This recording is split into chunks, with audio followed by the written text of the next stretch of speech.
All right, so shout out to the fellows who spoke before, all great projects. I'm here as the founder and CEO of Black Sky Algorithms, and I will be talking. This is kind of a repurposed talk that I've been giving in a few different places that I've called my Beyond Horseless Carriages, Building Communities for the Decentralized Era talk. And so it kind of assumes, though, that you understand the purpose of decentralized social media, a little bit of like what Meg was saying earlier. I think I frame it more as like decentralized social media disrupts traditional models of social media because those are ad driven and they require their kind of like depending on your attention. And decentralized social kind of allows you to build new types of social media platforms and projects that don't do that. And I'm kind of framing Black Sky as a a new kind of community that couldn't have existed before. Uh, and and yeah, and so I really would like to see other people and other folks have started doing this, trying to create other kind of communities. So this is introduction to me and the project. So Black Sky, founded 2 years ago. It makes its second birthday on May 24th in a couple weeks. It is both the largest Black community on the decentralized web, as well as the largest and most complete implementation of the app protocol, which underlies Blue Sky. If you're unfamiliar with app protocol, it basically takes a traditional social media app and breaks it into individual Lego pieces that you can put together to make new apps. And so we built our own custom version of that. And now the feed and the moderation services have been used by over 2 million people. We have 370,000 monthly active users, blah, blah, blah. Those are vanity metrics to me. The real value I find is in the community that has been built and that it is a healthy, fun community that that is what we strive for. And when I meet people in person, they have positive experiences using the Black Sky feed. I am also I'm a fellow at the Applied Social Media Lab as of February, and a organizer with We the People NYC, which influences a lot of my work and thinking on stuff. Cool. So this is the Benz motor wagon. It is literally a horseless carriage with a engine instead of a horse. I think that is where we're at with building social media projects on the decentralized web right now. Folks are just trying to recreate the old apps that were on Web 2, but on the decentralized social media space. And I think we need to get beyond that. And I personally view Black Sky as being kind of one of those kinds of new kinds of projects that you couldn't have done before. A little bit on Blue Sky and a kind of a contradiction on like build something new. I view lots of folks come to Blue Sky and they're like, it looks just like Twitter. It's kind of the point. Like the point is that there's this whole underlying complex architecture of different servers and moderation services and custom algorithms and verification systems you don't have to know about, not until you care about it. It puts all that on the back burner. So my mom does use Black Sky. That's an important thing for me. I didn't have to explain it to her. I had to set up her Gmail account and her iPhone, but I didn't have to set her up on Black Sky. That's very powerful. Sensible defaults, easy, accessible technology, those matter as much as innovation, in my opinion. So folks kind of use the word skeuomorphism as a new thing that is designed to look like an old kind of interface. So an example of this is a calculator. You probably all use the physical calculator in elementary school or something. You didn't need someone to train you on how to use the calculator phone on your phone. Just like people probably didn't need to train you on how to use Blue Sky if you use Twitter. There's a lot of value in not having to explain these things to people, and then they can kind of find out stuff at their own pace. But at the same time, we need to move past that, and we need to be able to actually build new solutions. And so we can't stop at imitation. And at the same time, we can learn a lot from the past. And so a lot of Black Sky is not like something that I just kind of came up with, right? Like there's a long history of Black folks building resources and communities on the open internet. There's AfroNet BBS, Cafe Negros, there's Black Planet. People still love Black Planet. I was just in Atlanta the other week, and there was like this pop the balloon icebreaker, and everyone had to, the contestants were picking which social media app they had to pretend to be a social media app. Twitter won as the thing the person picked, but someone pick Black Planet because there's still this kind of rich cultural, connection to that. And that is actually a very important point to me. People focus a lot on social media apps, and I think I'm much more interested in social networks, the relationships that you and bonds you develop on these apps. And that kind of goes into this kind of next point that I have, which is that I think of Black Sky's position in the decentralized web space as like there's the Fediverse, which is concerned with like smaller servers, smaller communities and ecosystems. Blue Sky is trying to build a decentralized service and platform that scales to billions of users. I think that's super important. When we build everything with app protocol, it is intended to scale to billions of users. There's some stuff I'll talk about a little bit later on that is, I think, comparable to what Blue Sky has going on in their infrastructure.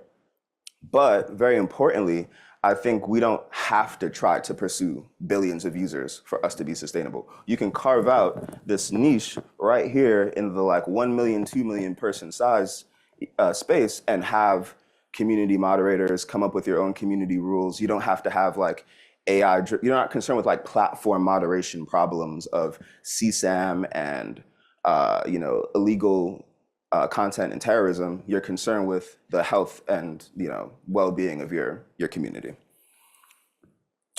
And so I like to use the framing of Black Sky as a dotted lines community. There's not a hard border. You can jump in, you can jump out. You can be a part of multiple communities. You can be a trans person who's a part of North Sky and a part of Black Sky.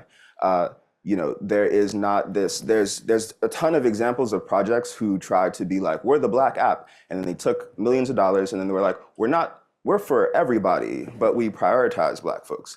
We can, with Black Sky, we can make a very clear distinction that the software underlying it is open source. Anyone can use it, but we are building with Black folks in mind. And we have the philosophy that if you make a space that is safe for Black people, you've made a safer internet.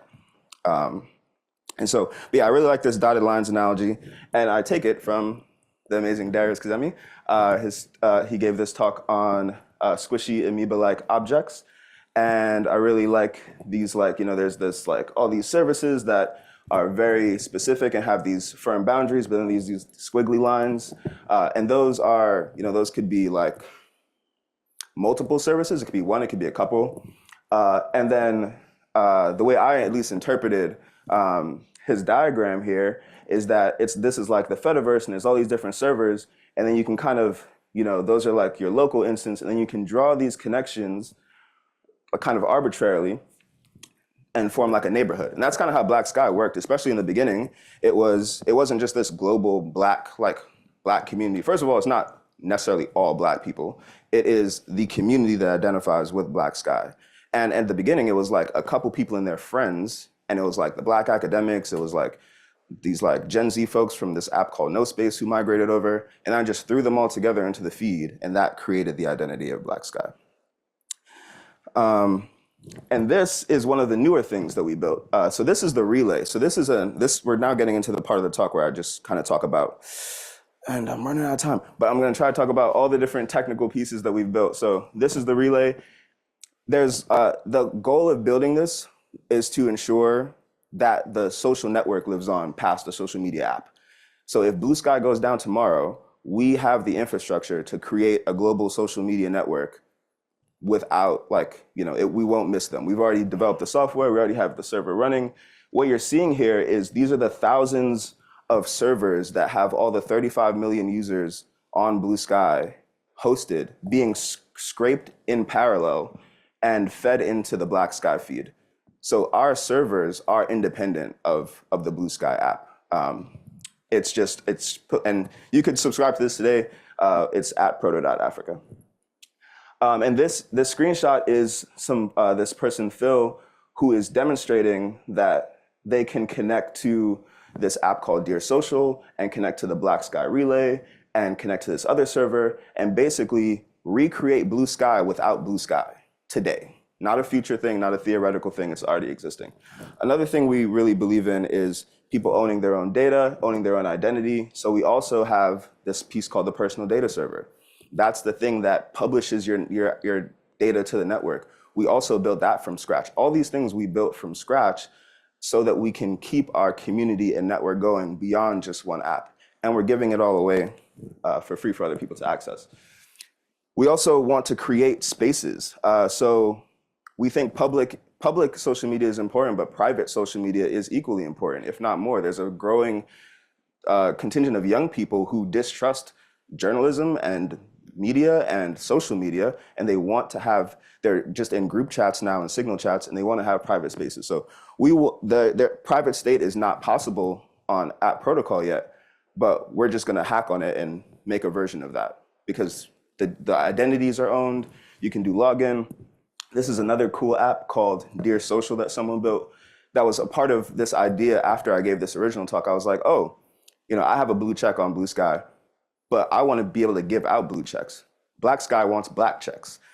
This is a way for us to do community verification. This isn't something we built, but we've talked to this dev and we're like, oh, this is something we could use. So we could drive traffic over to Dear Social, and then now our community has a custom feed, a labeler service, an independent app that we're leveraging now, and have our own verification system. So we don't have to rely on this like centralized identity.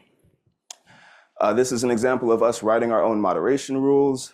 So we have a way to prevent people from viewing the Black Sky feed.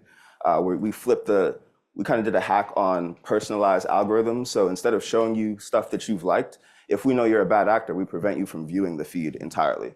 And then we have someone just launched this. These are our moderation rules. We're trying to build institutional knowledge. This is kind of a new type of organization where there's all these people who jump in and out, and it's open source. So we're trying to make sure that the knowledge of how this all works can keep getting passed on, again, outliving the organization. This is another project called Safe Skies. This specifically integrates with the Black Sky feed and stack to allow us to promote other people to control the algorithm. So I can give other people access to remove content from the feed, so that it's not just like us making centralized censorship kind of decisions. It can be more democratized.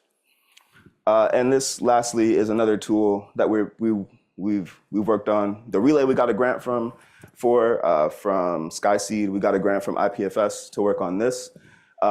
Basically, with Blue Sky today, you can export all of your data, but it's in this file format called a content addressable archive. No one knows what that is. No one knows how to use that. And so we built an app that allows you to explore that, export your data whenever you want, and then explore it. And it verifies it to make sure that the data, like Blue Sky didn't lie. This actually is the data, that it is all your data and it is true. So it's not just like the only export, it's also a verification. So we're trying to make credible exit more credible. And yeah, a lot of this is just kind of like this ethos that I personally have is like what Blue Sky thinks doesn't matter, right? It is a decentralized social media platform and ecosystem. What other hackers think doesn't really matter. It's like people should be building for their own communities, and that's what we're trying to do.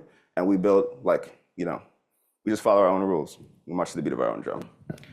And if Black Sky can help anyone in the room get their community onboarded to our services, please do reach out. This QR code is if you're not on Blue Sky, or if you're not following the Black Sky feeds, you can scan that QR code and get in tune. Thank you.